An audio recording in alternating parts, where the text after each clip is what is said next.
Welcome, ladies and gentlemen, to the keynote presentation of CES 2020 here at the MGM Park Theater.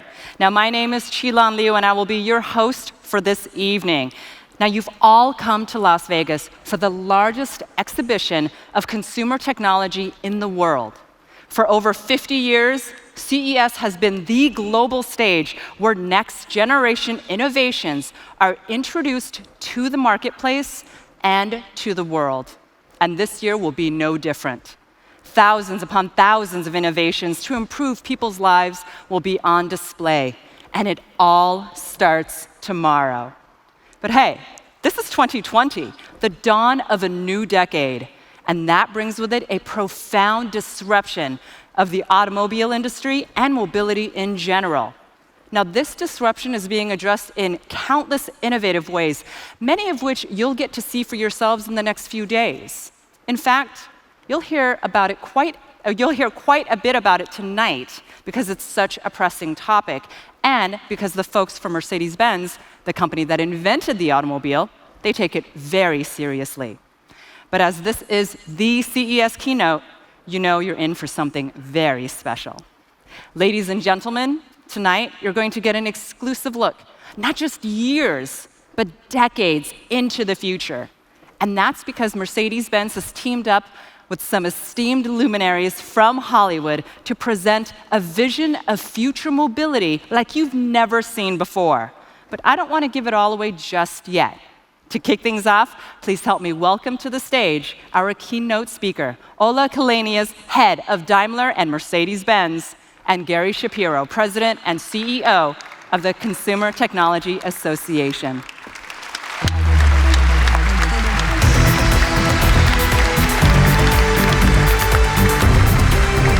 Good to see you. Good to see you. Thank you for joining us.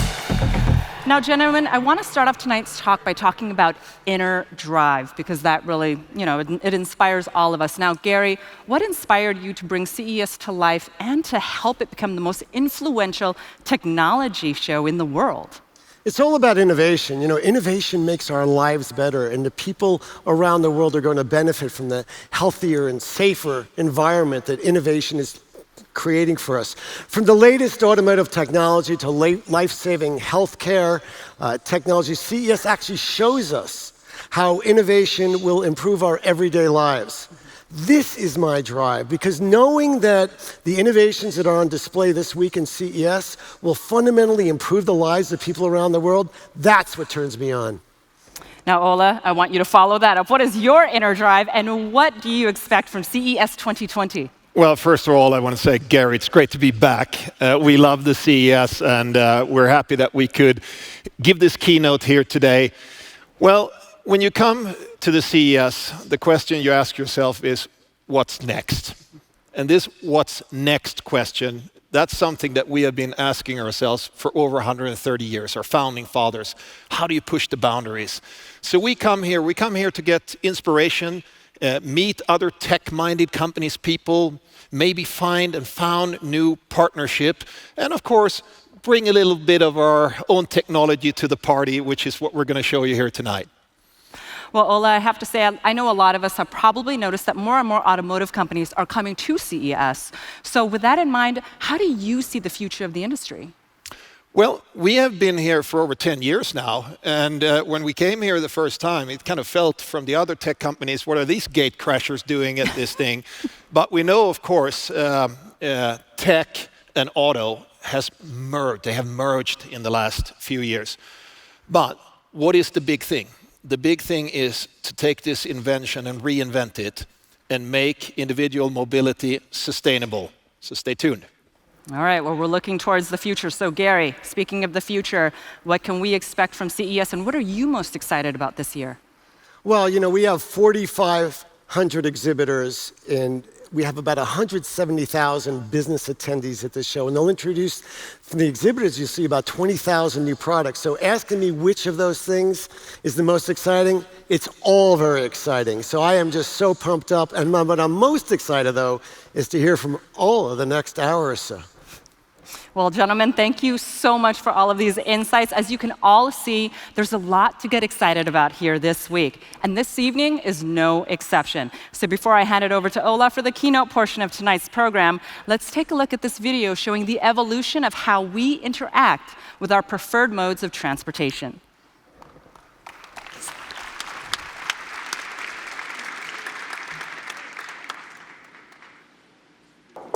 Back in the day, voice control was like... And this was the first dashboard. Our first interface was a stick, came with the invention of the car, and turned into steering wheels like this, or this. Dashboards became design icons. Steering wheels became status... Wait, joysticks? Your car lets you sing along to your Durans. So sorry you had to buy it all again on CD. What's it? We gave you controls, screens, buttons, early mobile phones, and then Bluetooth. Look, no hands. We made the dashboard hold your coffee or your popcorn. Things moved fast. We put the whole world on your display. Today, our cars go electric. And now, you could talk to your ride again. Hey, Mercedes. What can I do for you? Yeah, Mercedes.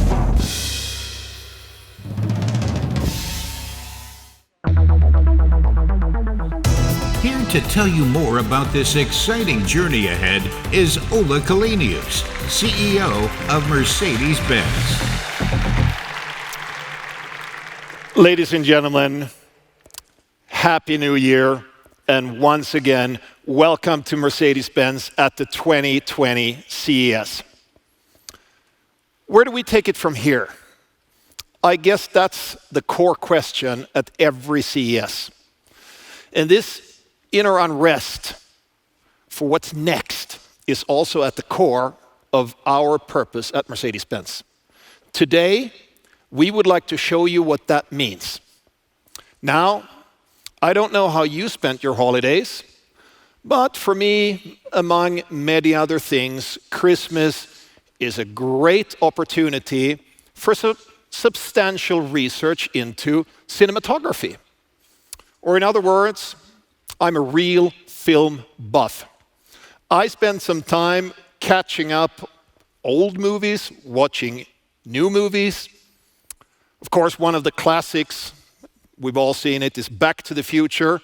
It actually predicted that in 2020, we would be traveling by flying cars now. Yes, air taxis, they do exist. One example is the shared Volocopter from a great team of entrepreneurs that we're supporting.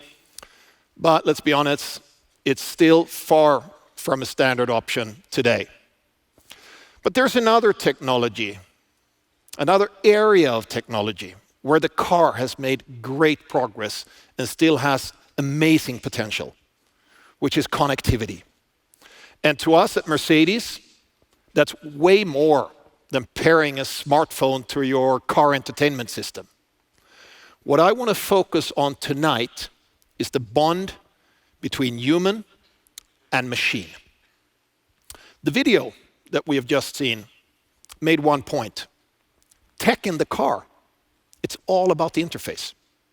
From wooden sticks to switches and buttons, or all the way to our MBUX voice assistant, such as in our all-electric EQC. For example, you can ask Mercedes, how's your favorite sports team recently performed? Well, I'm afraid I'm a New England Patriots fan, so the other night, not too great. But if you ask another question, what's the weather gonna look like on the way to your favorite ski resort? You're probably gonna get a better answer. And later this year, you will also be able to control your smart home from the road. Just use your car to prepare your home before you get there. And the next step in the evolution in the interface of a Mercedes is just around the corner. The first truly intuitive gesture control, not learning a new sign language, but the car really understanding what you want intuitively. Because we believe the interface is key to providing customers seamless access to opportunity, but without being lost in complexity. The more natural the connection gets, the better. That's especially important for our business because people build highly emotional relationships with their cars. I don't know how many of you have a nickname for your smartphone. I don't. But we all know that many cars are called and treated like friends or even family. So it's even more satisfying when you can interact with your car like a friend. One idea that we want to show you tonight is based on biometric connection between the car and the driver. The car recognizes the human driver's heartbeat, its breathing, so man and machine literally merge into a fully intuitive experience. Selecting different functions, for instance, it's easy.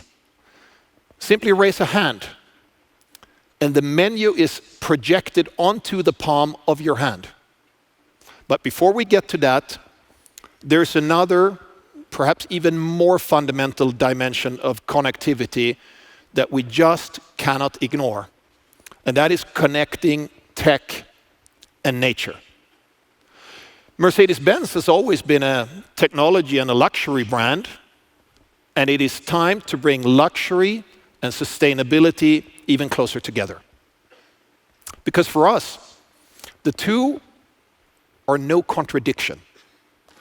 I'm a finance guy by training, actually, so I know that resources are always limited, including those of our planet. And I'm Swedish by birth. It's a beautiful, sparsely populated country with abundant nature, wildlife. Look at this beautiful picture. In fact, more than half of Sweden is covered by trees. To preserve nature, many things need to change. And we are determined at Mercedes to take responsibility. Some people might say, here's the easy fix.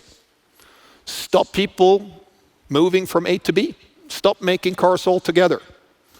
But let's face it, let's get real. Global demand for individual mobility is set to grow. Our 2019 sales figures prove that, with the 9th record year in a row, and the 4th consecutive year as the #1 car brand in our segment. Our home turf, the luxury car market, is projected to outgrow the industry average. People love their individual freedom to go where they choose, when they want to. That's why our perspective is clear. We understand the boundaries of the planet, but we don't want to add new boundaries to mobility. In other words, fewer cars are not the solution. Better cars are. Yes, the continued growth of mobility means a corresponding growth in the use of resources. So normally, the resource curve would look like this. But we have to change that. Our approach is decoupling. Some here in Vegas may think of decoupling as undoing last night's wedding that you just remembered. But I'll leave that to your discretion. Decoupling the Mercedes way, however, means that we're decoupling volume growth from resource consumption. Our tools to achieve that are sustainable innovation and technology. Ultimately, we aspire to make the curve look more like this. And we have 3 main levers to succeed: reduce, reuse, and recycle. With the ultimate goal of fully closing the loop from a value chain to a value cycle. And nature is and remains our greatest teacher in this. Nature has perfect cycles. Nothing is wasted. This attitude also sets the bar for the way we want to do our business. Bringing humans, machines, and nature closer together will require action on many different playing fields. For us, step 1 is reducing our CO2 footprint. We have started that journey under the headline Ambition 2039. we are aiming at carbon neutral vehicle production, growing share of zero-emission vehicles, many of them electric, some fuel cell for the commercial vehicles, and finally having a carbon neutral new passenger car fleet in 3 product life cycles by 2039. And we want to address this in a holistic way. And that includes driving our suppliers and our partners to comply with our objective of carbon neutrality. Our next step is we're focusing on resource preservation. Let me give you some examples. Saving water. By 2030, our car production plants are set to reduce their total water consumption per vehicle by more than a third. And that will add up to many hundreds of millions of liters of drinking water. The ultimate goal, of course, is a fully closed water cycle. That means our plants would reuse the water throughout the process. And we have initial projects underway in several plants around the world to test this. Another example, energy consumption needs to be reduced. Equally, by 2030, our car production plants are set to reduce the energy consumption by more than 40% per vehicle. Already today, our plants in Jawor, Poland, as well as in Hambach, France, are run entirely on renewable energy. By the end of 2022, all plants in Europe will be carbon neutral, and the rest of the world will follow. And we're also reducing waste. In the next 10 years, our factories will reduce waste per vehicle also by more than 40%. Where we can't go for reduction, we're going to focus on the other two, reuse and recycle. As we keep expanding our electrical vehicle lineup, the battery becomes a major lever in this endeavor. A great example for reusing electric car batteries is giving them a second life as a stationary energy source. But ultimately, it's about closing the loop in a circular economy based on recycling. Every Mercedes passenger car is recyclable today by 95%. And this standard also applies, of course, to our new electric vehicles. Battery recycling is happening, but there's room for improvement. What we're aiming at are 100% recyclable batteries. So at this CES, we will show you a sneak preview of the next level battery technology for the future. At the same time, we keep encouraging our partners and suppliers along the whole value chain to further increase the usage of secondary materials. The obvious candidates for a car, steel, aluminum, and polymers, to foster this mentality, this philosophy of circularity, just as we do in reducing our CO2 footprint. To sum it up, the philosophy of reduce, reuse, and recycle will lead us to our ultimate goal, the zero impact car. A car that uses technology to provide maximum fascination for people, but has zero negative impact on the planet. This may be in the distant future, but it is our goal nevertheless. Pursuing this mission, we have teamed up with like-minded innovators who share our vision of putting tech and nature in balance. They have created one of the most fascinating and successful Hollywood movies of all time. And it is my great pleasure to announce the global partnership between Mercedes-Benz and the Avatar films. I'm deeply honored that the mastermind behind the Avatar saga, James Cameron, will join me with his team here on stage tonight.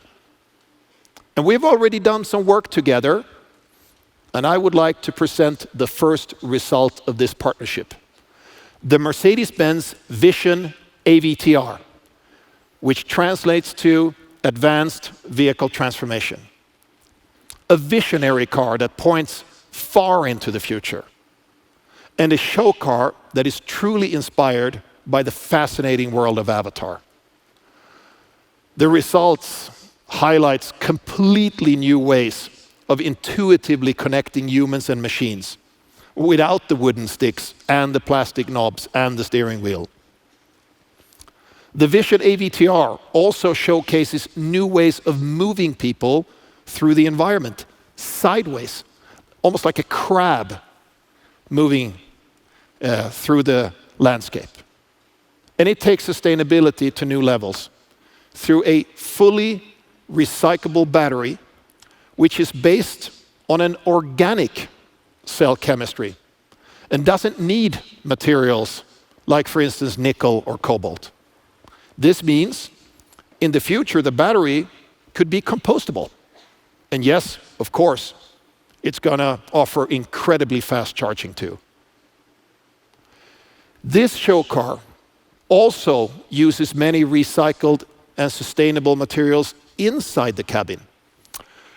A lot of people are talking about vegan diet. How about vegan dynamic leather or Karun woods made of fast-growing rattan? It also provides spectacular insights into nature and nearby wildlife while blurring the boundaries between the interior and the outside world. In fact, it is less of a machine and more of a living creature in its own right. Are you ready? Let me see if the Mercedes-Benz VISION AVTR is now ready to come to the stage.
Here it is, the Mercedes-Benz VISION AVTR. It is a show car, and show cars are here to spark our imagination of the possible, just like good science fiction movies do. Imagine a car that delivers a completely new experience, which combines an inside-out design philosophy with an outside-in approach to connecting passengers and environment. This car showcases new ideas of communication, for instance, by using its bionic flaps. Now, we'll hear more about these features from the joint teams that have put their passion and ideas and hard work into this project. Please give it up for John Landau and Gordon Wagner.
Hello, ladies and gentlemen. Isn't this car just jaw-dropping?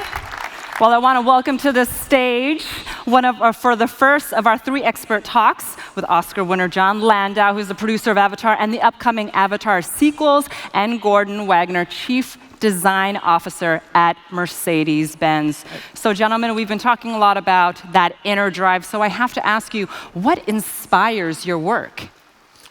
Well, Chilan, with open eyes, you can actually take inspiration from everything on this planet. For us designers, creating a car inspired by a fantasy or sci-fi movie like Avatar is a dream come true, John. It's been so great. You fulfilled our dreams. For the vision of Avatar, we transformed that bionic and nature-focused inspiration from the Avatar movie to a futuristic concept that demonstrates how a vehicle can actually merge perfectly with its driver, like an avatar, and blend in harmony into its ecosystem. Gordon is absolutely right. You know, we take inspiration from everywhere. Our natural world is one that we take great inspiration from. Technology is another. Technology allows us to tell stories in ways that were not possible for, and to communicate compelling and engaging ways. And Gordon and his team have delivered that with the car. Well done, sir.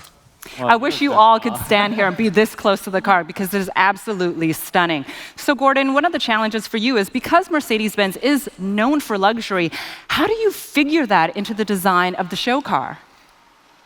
Well, our ambition at Mercedes is to become the world's most loved luxury brand. And the definition of the luxury of the future is about the fusion of beauty and intelligence. So therefore, the AVTR vision embodies that redefinition of luxury by combining the beauty of nature with the responsibility of sustainable luxury for our planet. Now, we spoke about this a little bit earlier, but can you elaborate more about how this show car is actually inspired by Avatar? Of course, Jilan, yeah. In deep discussions with John and his team, we defined how our AVTR show car can actually pick up on all levels of the inspiration of the Avatar story. We created a futuristic vehicle that had to authentically look like it comes out of this amazing sustainable world. So also, that is a vehicle that is able to enhance the capabilities of your own body, like the idea of an avatar in that movie. So eventually, we didn't want to create a car. We wanted to create something like a living organism. Almost like a human, right? So speaking about the Avatar movie, John, can you tell us how you were able to incorporate themes from the human world into that movie? Well, first of all, let's talk about what the first Avatar was about. I tell people that the first Avatar began and ended with the same image, Jake Sully opening his eyes. And I always viewed that as a challenge to audiences to open their eyes and to understand that our actions have an impact on both people around us and the world around us. And I think this car has been realized, and people who get in it, people who drive it, are going to feel that connection with the world around them, and it's going to change how they look at the world when they get out of the car. And can you expand on that a little bit more? Our job is to tell compelling emotional stories.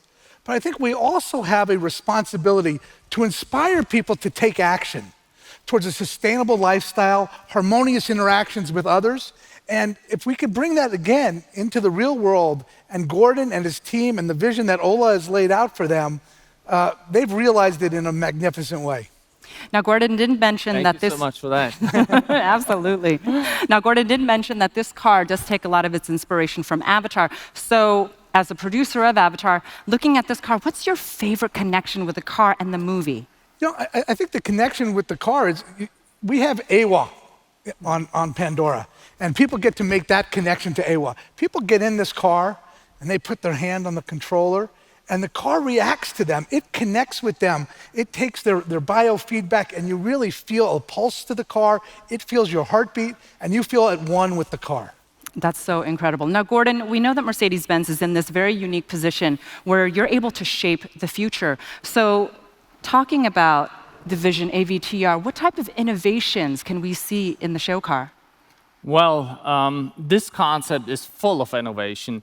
Our concept has, first of all, a progressive and sustainable bionic design that brings our design idiom of sensual purity to an entirely complete new level. The design of the shapes, therefore, is fast, smooth, and in harmony with nature forces. Take, for instance, these aerodynamic flaps on the rear of the vehicle. They mimic the raising of the hair of an animal when it's moving. And actually, they have some aerodynamic functions, but they can also respond to you. And secondly, that car has a futuristic look thanks to this super futuristic, elongated, sporty, we call it one-bow proportion of the body, which blends beautifully with these circle wheel arches here, and of course, these round wheels.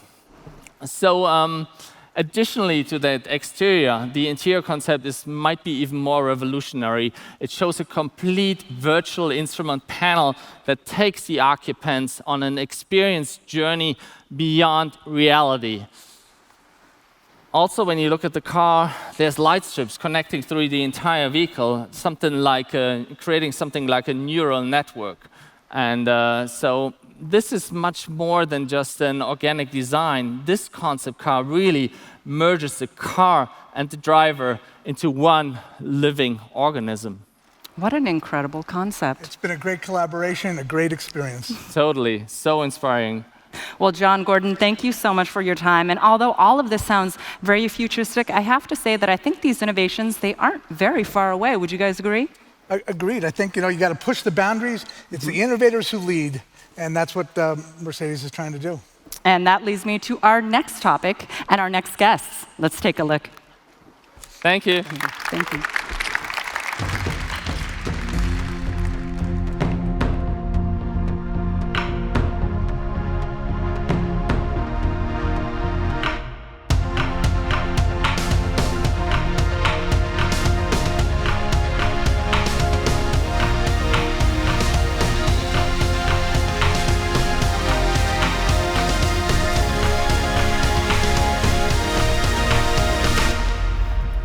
Ladies and gentlemen, please help me welcome Vera Schmidt, Director Advanced Experience Design at Mercedes-Benz, and Ben Proctor, Production Designer for the Avatar sequels. Hi. Ben, Vera, welcome to the stage. Okay, I think that one subject that both of you are very involved with is this merging of humans with technology and nature. So, Ben, let's start with you. How does your team really touch on this topic? Well, I would say the merging of humanity with both nature and with machinery is a key element of Avatar, for sure. Can you explain a little bit more? I think, a great example is the Na'vi people of Pandora. They have this incredible connection with nature that even the humans come to understand later on.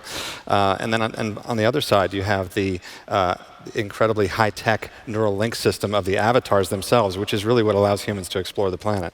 That's really cool. And Vera, how are you influenced by some of these concepts when you're developing the user interface of the show car here?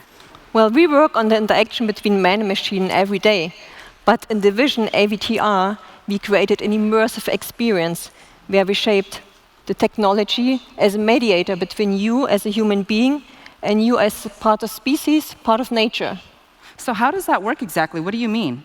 So the car expands your senses, and it lets you experience the environment and the beauty of the nature around you. And this is really beautiful, so it becomes a very sensual extension of your skin. Can you describe the features in a little bit more detail? So nowadays, if you approach a car, you are the one who is reaching out to the car. You push a button, you touch a display, but in the Vision AVTR, you lift your hand, and icons are projected on your skin, on your palm. And even if you move it, the interface moves with you. So it's really that the machine starts reaching out to you, like in a living organism. I feel like we're just scratching the surface, right, Ben? Is there more, Vera? Yes.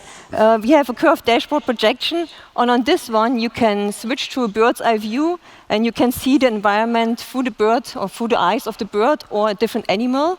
And you can also see natural forces which are usually not visible to the human eye. For example, you can see magnetic fields, you can see the energy flow of trees or the wind, so that's fascinating. It's just amazing. Okay, so a question for you both. I feel like when you're talking there, you're showing us that there are starting to be a lot of similarities between film technology as well as automotive technology, would you say? I would totally agree. You know, on the first Avatar, we had to create new film technologies to immerse people in this new kind of brilliant 3D imagery that was bright and colorful and amazing. And of course, on the sequels, I think we're going to introduce some new standards as well that will hopefully surprise people. But what we're seeing, I think, in this project that we've done together is that this kind of immersion, this kind of full sensory experience is also making its way into the automotive industry. And Vera, would you agree with that? Absolutely. So, and especially this development, it will intensify in the future with all the interfaces and technologies we have. Okay, so we're looking into the future now because that's one of the topics that we're discussing. So what future technology are you both most excited to work with?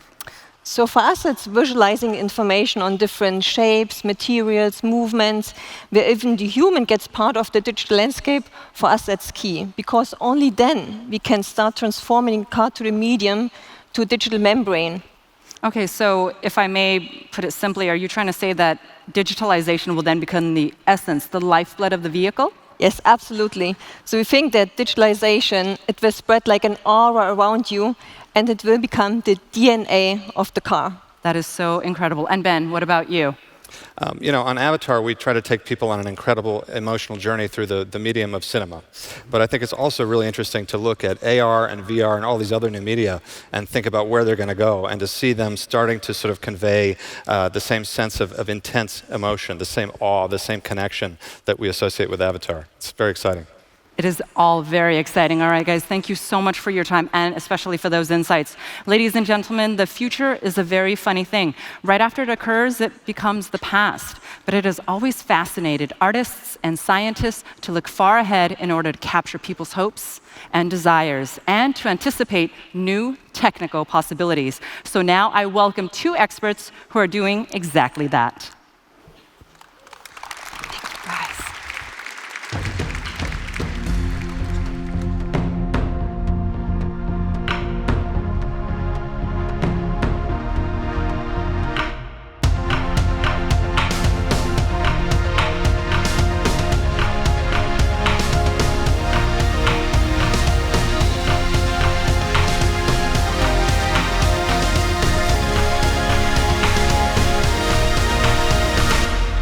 Ladies and gentlemen, our final expert talk before James Cameron hits the stage. Please help me welcome Ashrita Kamath, Art Director of the Avatar films, and Alexander Mankowski, Futurist at Mercedes-Benz.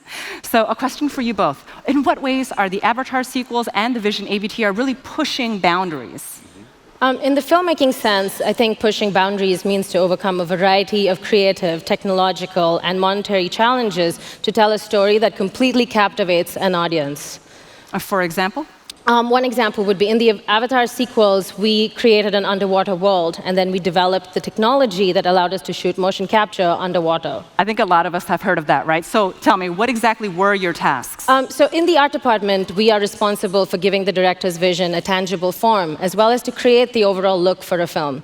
I believe that a well-designed film, like the Avatar sequels, are one that completely immerse an audience in the story, convincing them that the world of the film extends far beyond the confines of the set. Mm-hmm. And Alexander, how about you? As a scientist, like in what context do you see this vehicle? the context is we have to know what sustainability is. Yeah? And a very good model to understand sustainability is the so-called Gaia model from James Lovelock.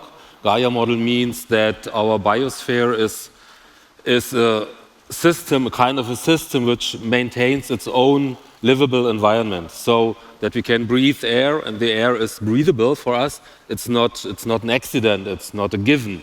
It's a biosphere doing that.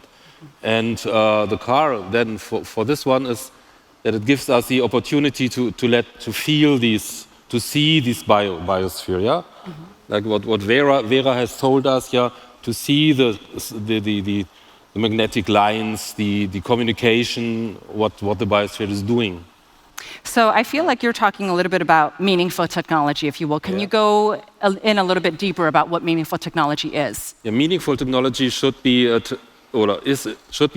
technology which connects us to nature, to the biosphere, because we are a part of this nature. Yeah? We are part of the biosphere. It's not us and it. Yeah? So a good technology would serve as a medium, yeah, between this biosphere, which is us also, yeah, and what we are. Because we as human beings, we are tool-making beings. Yeah, so we need all this technology, and yeah, we are not naked, and so we need the connection. And if you have the connection with the biosphere, then we have, as Ola Källenius said, this circular economy, yeah, should fit into this biosphere. All right, so one last question. I mean, we're talking so much about the future. How do you see the future as a scientist? I would say we are working with many creative people about that, and yeah, and that's fun. It is a togetherness, yeah, between us, living plants, yeah, living life as it is, and mediated through as technology. It is, we will see a picture out of that. It's very insightful. Well, thank you so much, Ashrita, and thank you so much, Alexander. All right, are you guys ready? Thank you so much. Now, please help me welcome for our last expert talk. You've been waiting all night for him. He is none other than Academy Award winner James Cameron to the stage.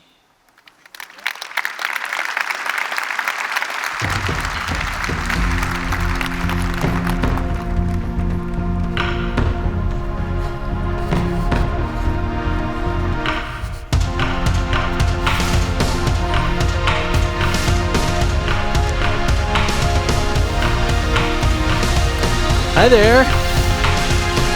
Jim, good to see you. Thank you. And I'd like to welcome Ola back on the stage as well. Thank you. Hi, Ola. How you doing? Hi, good to see you. What a great couple, right? So, gentlemen, I'm sure everyone out here is wondering the same thing. What brought you two together, and how does a relationship, a collaboration between Avatar and Mercedes-Benz EQ make sense? Jim? Well, I don't think it's obvious when you first hear about it. And it even wasn't obvious to me until I heard the vision, a 2-decade vision from Ola himself, talking about this huge commitment that they've made to sustainability. And I think that shows such a leadership position, and so many other companies are going to have to follow.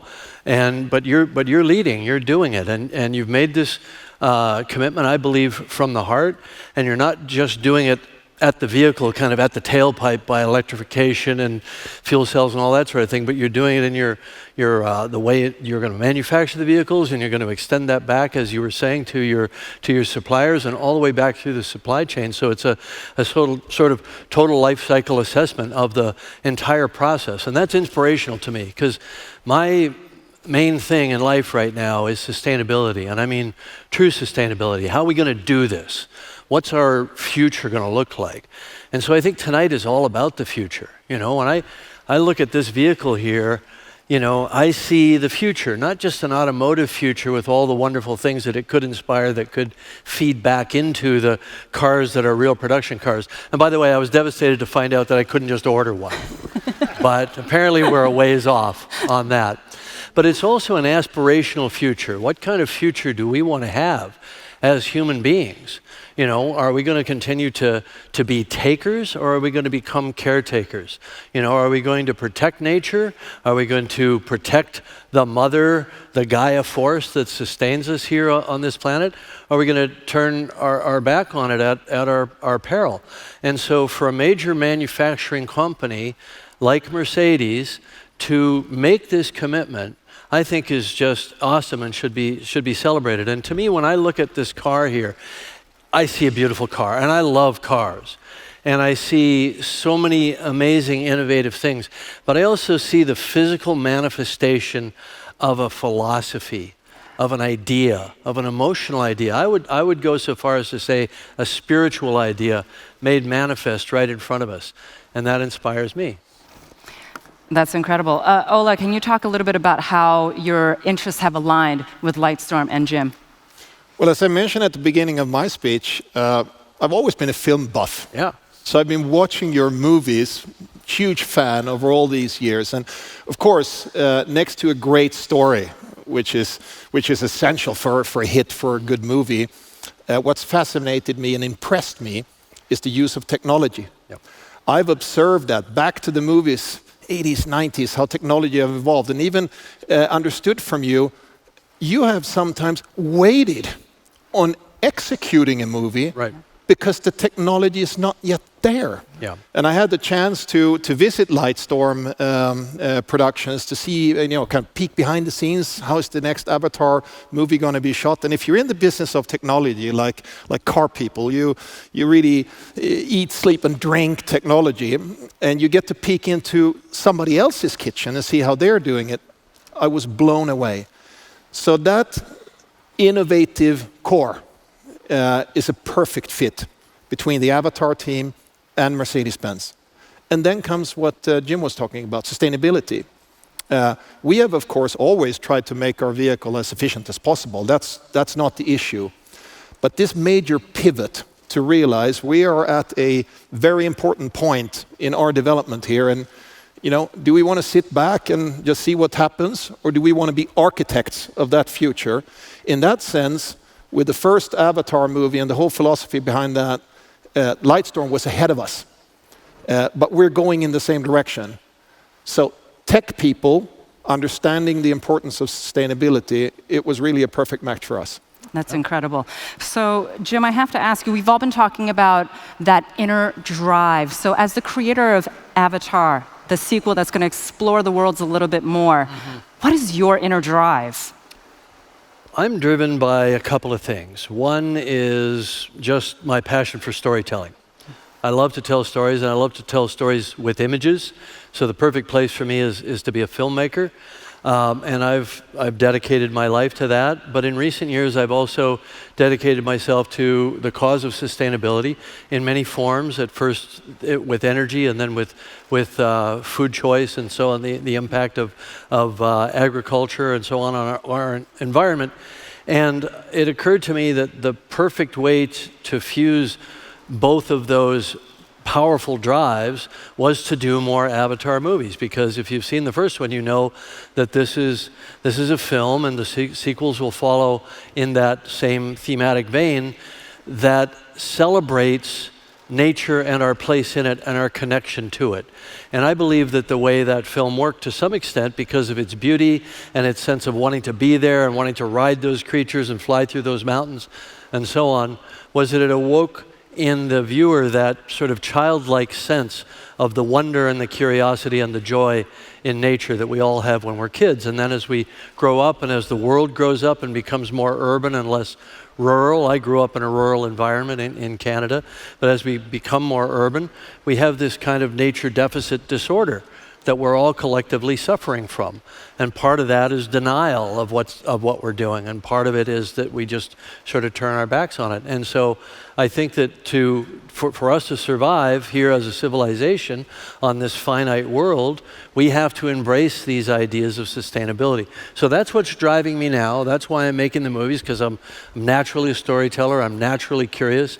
And the other thing I love is innovation, technical innovation. I love it. I love creating new creatures and all these new designs. I work with some of the best designers in the world. You got to meet Ben Proctor earlier. I have a really inspiring design team. But I like to create new technology as well. And I like to see something manifest itself on the screen that no one else, frankly, knows how to do yet. And we'll tell them all after we're done, but we won't tell them beforehand. And we always can never wait to hear about the technology that you've created for your storytelling. Now, speaking about your movies, I mean, first and foremost, they're highly entertaining, like you were saying, right, Ola? They are so great to watch, but they're also an incredible way for you to communicate your message, your passion, for instance, about the Earth's environment and its species. And can you talk about how you use the film Avatar to really reflect that passion? Well, look, I think that you can have a preachy film and you'll be preaching to an empty house. So at first and foremost, first, second, and third has to be a good story, ideally well told with good characters that you care about, and there's some kind of emotional connection. But clearly between the lines of the first Avatar film, and we're continuing in that vein, is this respect for, this deep love and reverence for nature and the system of nature that keeps everything in balance. So when you see those big blue cat-like people in Avatar, the Na'vi people, they awaken in us a kind of a respect. They remind us of our better selves. It's not really meant to be a story about the bad humans and the good Na'vi. It's about the best of humanity as represented by these Na'vi characters who kind of represent the more primal version of ourselves that knew how to live in balance. And now things are so out of balance. And so in the new films, we'll be having, good humans and bad humans, good Na'vi and bad Na'vi, actually. And it's a question of values. It's a question of, do you want to be a taker or do you want to be a caretaker? Do you want to be a custodian? Do you want to be a steward? Do you want to aspire to a future where cars like this are possible? Or a degraded future? We have that choice, and that's the choice that we need to make now relative to the world that we're going to be passing on to our children, our grandchildren, and future generations. And so, I salute you and your company for the commitment that you've made to that aspirational future.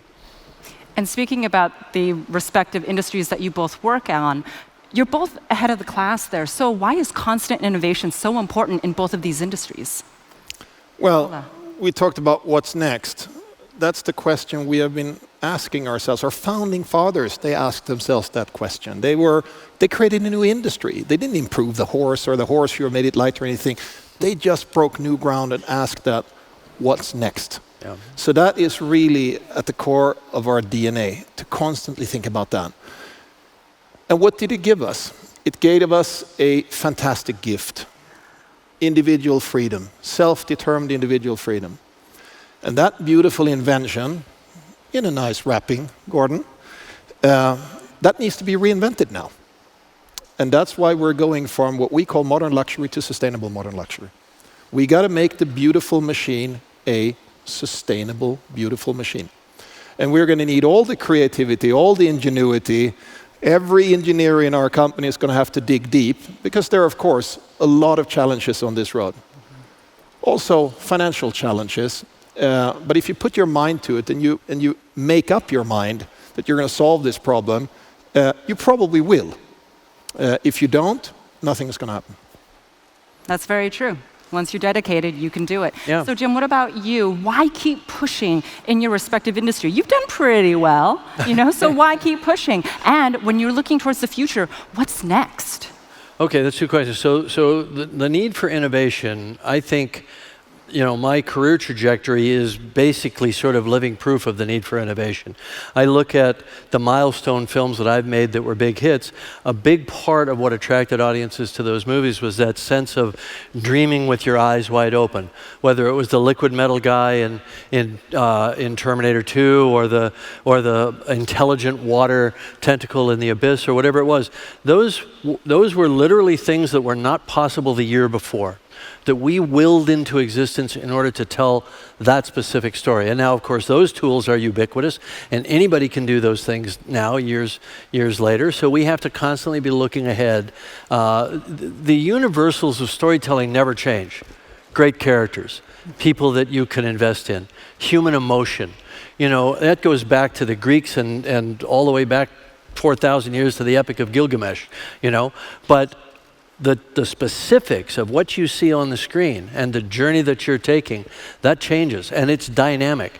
And if you want to stay, I mean, the worst thing that can happen to an artist is to become irrelevant. To stay relevant, to stay, you know, surfing the crest of that wave, you have to change. And you have everything that I started out with as a filmmaker 30-some years ago has changed. About the only thing that's still the same is the glass in the lens. We write onto a digital medium. Everything's done CG. It's all digital. All the things that I learned, my initial craft, gone completely. But the principle stays the same. That you've got to ride that wave. And Ola, what about you? When you're looking to the future, what do you see as next? Well, I see next to turning this into a sustainable machine, there are so many other technologies that are working together now. We talked about connectivity, in this case going all the way, more or less merging humans with the machine itself.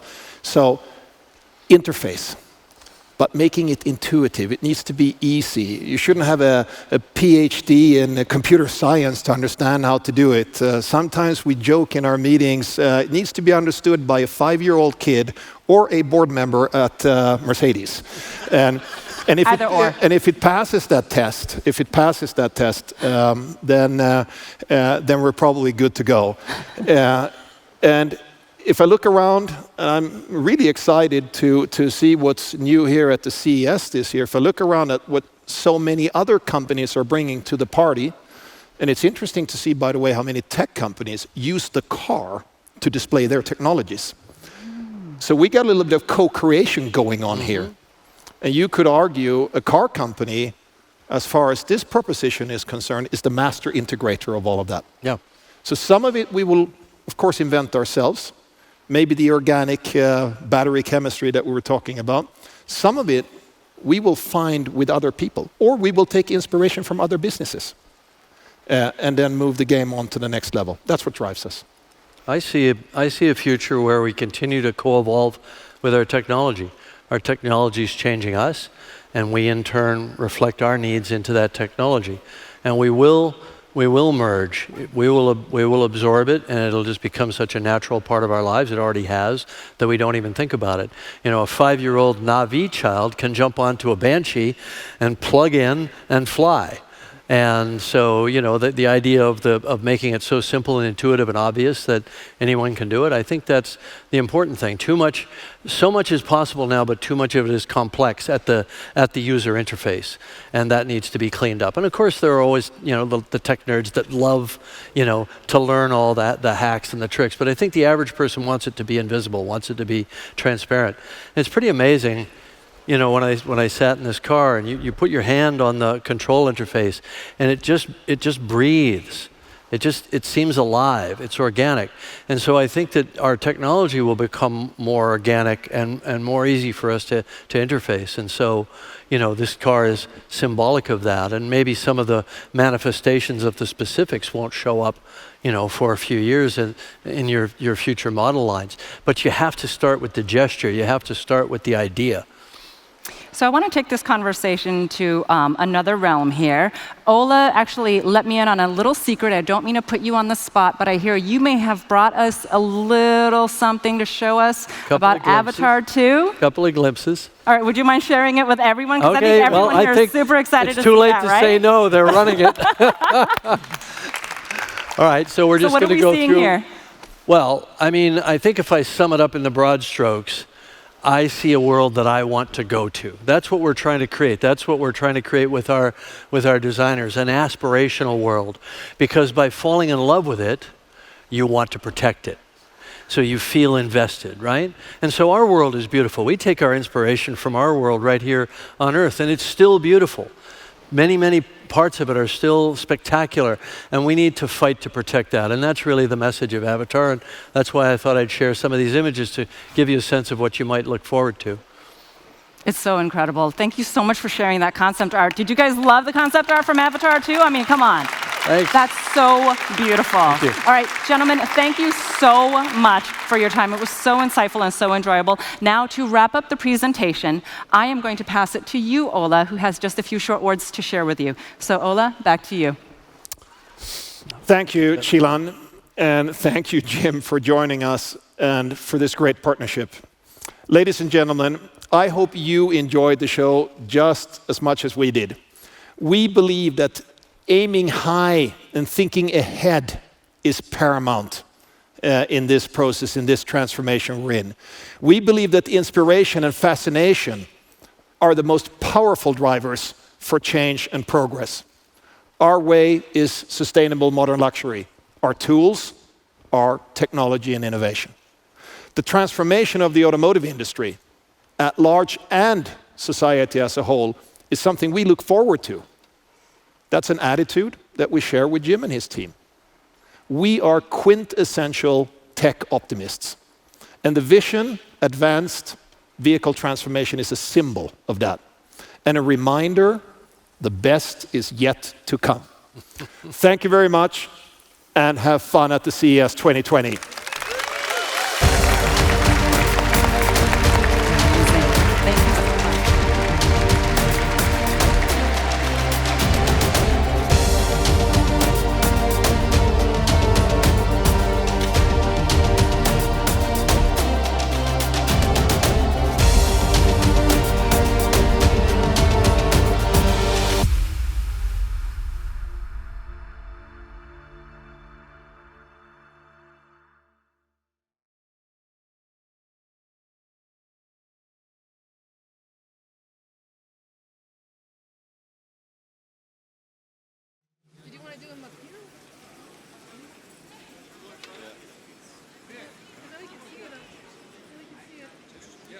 Just come up here right now. Let's try it. Let's get it. Go ahead and get the log. Please. I'm trying to get